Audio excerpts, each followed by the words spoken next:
Welcome to exam विवेचना। तो आज की वीडियो का हमारा प्रश्न है, एक निम्न में से कौन सा काव्य प्रसाद जी द्वारा रचित नहीं है।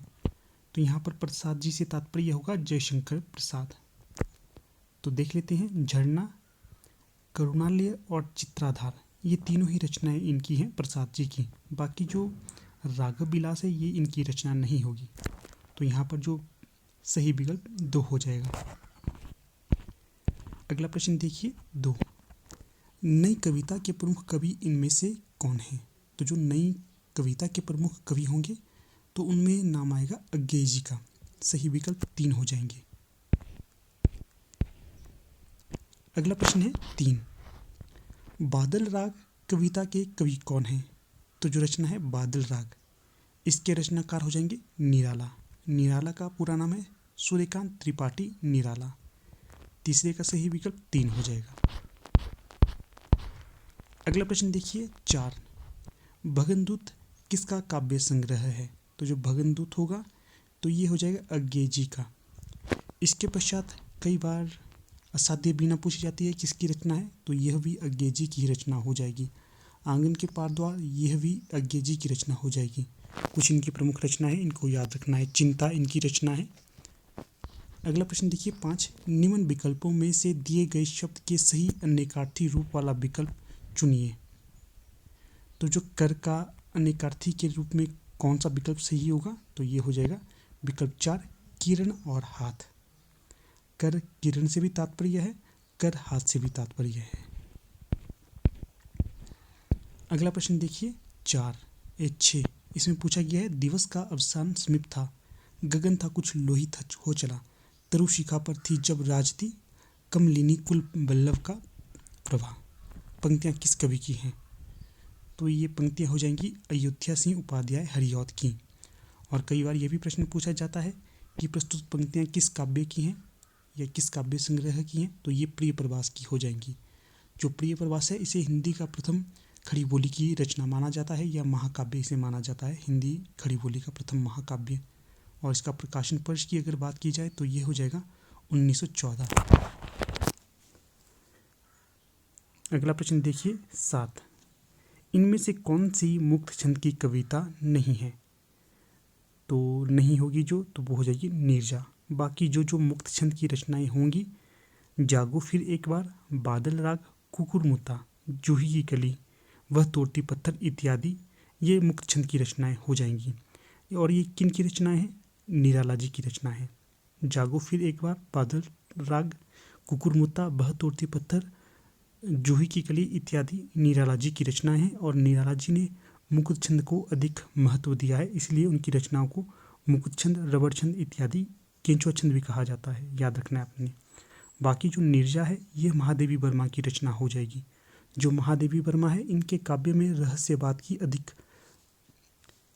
स्थान देखने को मिलता है। रहस्यवाद पर इन्होंने ज़्यादा चर्चा करी है और ये रहस्यवाद की देवी भी कही जाती हैं। ठीक है, चलिए अगले प्रश्न में जाने से पहले आपको बता देता हूँ, हमारी टीम के द्वारा PGT Hindi, LT commission, LT TET, TGT Hindi के लिए कोर्स लॉन्च कर दिए गए हैं। अगर आप इंटरेस्टेड हो तो संपर्क कर सकते हो। संपर्क सूत्र है 8219312129, 8219312129। नंबर आपको डिस्क्रिप्शन बॉक्स में भी मिल जाएगा। इसी के साथ आपकी प्रैक्टिस के लिए प्रैक्टिस सेट भी लॉन्च कर दिए गए हैं। प्रैक्टिस सेट में आपको व्याख्यात्मक प्रश्न मिलेंगे। पहले आपसे प्रैक्टिस सेट लिया जाएगा, पहले आपका टेस्ट लिया जाएगा, उसके पश्चात आपको व्याख्या वाले प्रश्न भी मिल जाएंगे। प्रत्येक प्रश्न को आपको व्याख्या के साथ समझाया जाएगा। तो ये कुछ एक हमारे द्वारा लॉन्च किए गए कोर्स है। अगर इंटरेस्टेड हो संपर्क करना, नंबर बता दिया है आपको। चलिए अब अगला प्रश्न देख लेते हैं। प्रकृति के सुकुमार कवि और कोमल कल्पना का कवि किसे कहा जाता है। तो हिंदी साहित्य में अगर हम बात करें तो ये हो जाएंगे सुमित्रानंदन पंत। अगर पाश्चात्य काव्यशास्त्र की बात करते हैं तो वहाँ पर इनका स्थान होगा विलियम वर्ड्सवर्थ का। ठीक है, चलिए अगला प्रश्न देख लेते हैं। निम्नलिखित में से कौन सा ग्रंथ महाकाव्य है। तो ये हो जाएगा साकेत। साकेत महाकाव्य कहा जाता है और ये मैथिली शरण गुप्त की रचना हो जाएगी और 1931 इसका प्रकाशन वर्ष माना जाता है। और जो साकेत है इसमें भगवान श्री राम का जिक्र किया गया है। इसका भी ध्यान रखिएगा। अगला प्रश्न देखिए, नागरी तेरी यह दशा कविता के रचयिता कौन होंगे? तो ये हो जाएंगे महावीर प्रसाद द्विवेदी। महावीर प्रसाद द्विवेदी की रचना होगी नागरी तेरी यह दशा। अगर अभी तक आप हमारे टेलीग्राम ग्रुप के साथ नहीं जुड़े हैं तो अवश्य जुड़ेगा, वहाँ पर आपको महत्वपूर्ण PDF इत्यादि सेंड कर दी जाती है। आगे देखिए 11, युगधारा किसकी एक काव्य कृति है? तो जो युगधारा होगी ये नागार्जुन की रचना हो जाएगी। 11 का सही विकल्प 3 हो जाएगा। अगला प्रश्न है, निम्न में से कौन केशव ग्रंथावली के संपादक हैं? तो जो केशव ग्रंथावली के संपादक होंगे विश्वनाथ प्रसाद मिश्र होंगे। सही विकल्प यहाँ पर 2 हो जाएगा। और जो केशवदास है इनका संबंध रहा है रीतिकाल से, परंतु आचार्य रामचंद्र शुक्ल इनका रीतिकाल से संबंध नहीं मानते हैं। वे मानते हैं कि इनका संबंध भक्ति काल से है और उन्होंने इन्हें भक्ति काल के अंतर्गत रखा है। केशवदास जी का समय है 1555 ईस्वी। इसी आधार पर आचार्य रामचंद्र शुक्ल इन्हें भक्ति काल का मानते हैं। अगला प्रश्न है यहाँ पर 13, निम्नलिखित में से किस कविता को शोक गीत के अंतर्गत माना जाता है? तो ये माना जाता है सरोज स्मृति को। ये किसकी रचना है? ये होगी निराला जी की रचना। सरोज इनकी पुत्री थी। जब सरोज की मृत्यु हो जाती है फिर निराला जी ने शोक व्यक्त करने के लिए ये कविता लिखी थी और बचपन की स्मृतियों को भी इन्होंने यहाँ पर वर्णित करा है।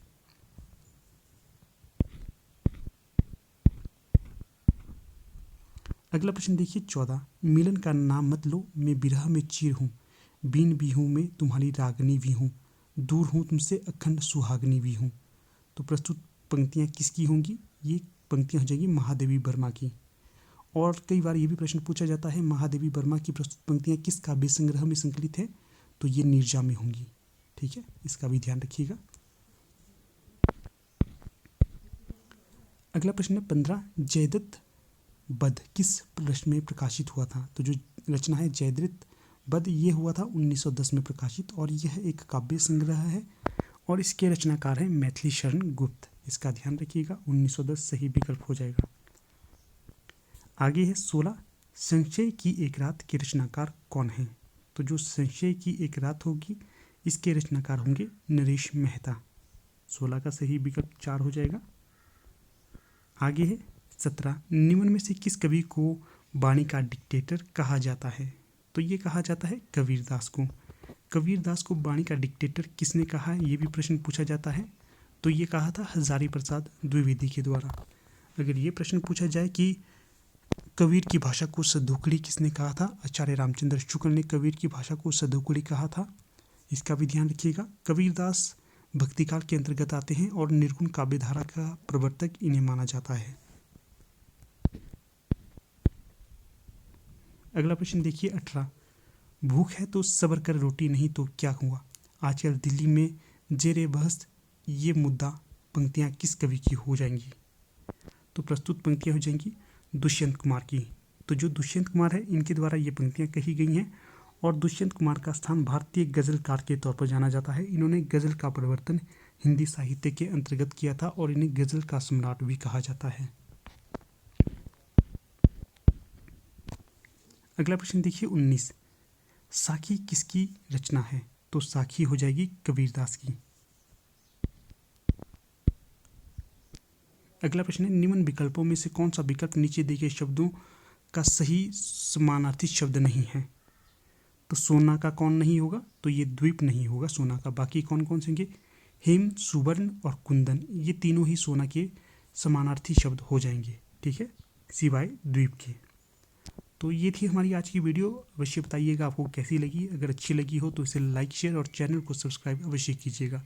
तो ठीक है, अब वीडियो का समापन कर लेते हैं। आप वीडियो के अंत तक बने रहे इसका बहुत बहुत धन्यवाद।